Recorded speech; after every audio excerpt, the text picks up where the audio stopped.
One night, Napoleon walked into the Queen's room and found her reading a letter. "Whose letter is that?" Napoleon asked. The Queen handed it to him and said, "It's from Dr. Edward. He is requesting that the English prisoners be set free." Napoleon nodded and, after thinking for a moment, replied, "Dr. Edward has done a great service for the world. His request cannot be denied." And the very next day, the English prisoners were released. Dr. Edward Jenner had truly done a great favor to humanity. He invented the smallpox vaccine and saved millions of people from a deadly and terrifying disease. Edward Jenner was born in England. His father was a priest. As he grew older, Edward became interested in poetry. But his father wanted him to become a doctor. So he sent him to Bristol to train under a physician. One day, while reading about smallpox, Edward remembered something he had heard in his village as a child. The elders used to say that anyone who caught cowpox from a cow's udder would never get smallpox later. He felt there must be some truth in this belief, so he decided to investigate it. He discussed it with other doctors, but everyone made fun of him. They said that the superstitions of villagers had nothing to do with science.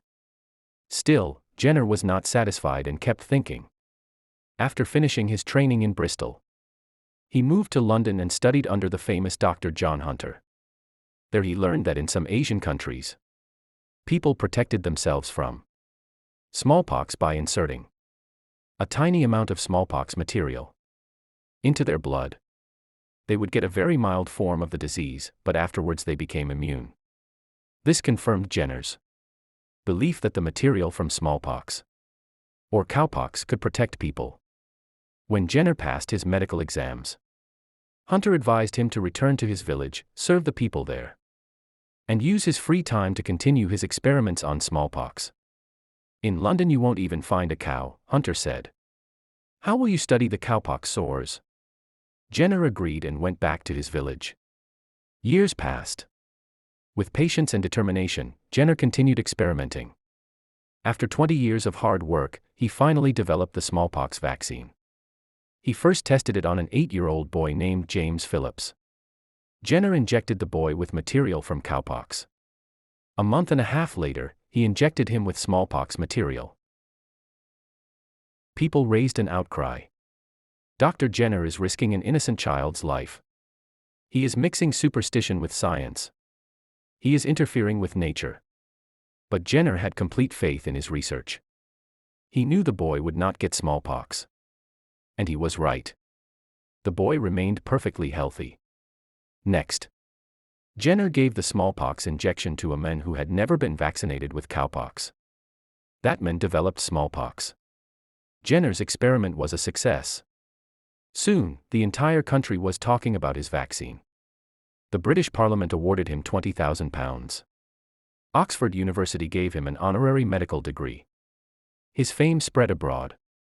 The Emperor of Russia sent him a gold ring. Napoleon wrote him a letter of praise. People from America traveled to meet him. It was no surprise. Jenner's discovery had saved millions of lives. Before his vaccine, 6 million Europeans had died from smallpox in a single century. After his discovery, smallpox deaths stopped almost completely. People advised Jenner to keep his formula secret and earn a huge income from it. But his reply proved the greatness of his character. He said, "I am a doctor. My duty is to save lives. I am not a merchant." He published his vaccine formula in newspapers, so that the whole world could benefit. Although he had wealth and fame, he never left his village practice. Everyone encouraged him to move to London, but he refused. "Whatever I have achieved," he said, "I owe it to my simple village life. Why should I leave it? London already has hundreds of doctors. But my town has no one else to care for the poor." In those days, the vaccine was extremely expensive. Jenner gave thousands of vaccinations for free. Every morning and evening, crowds waited outside his small clinic. Today, nearly 200 years after his death, Edward Jenner's name still shines. He freed humanity from one of the deadliest diseases in history.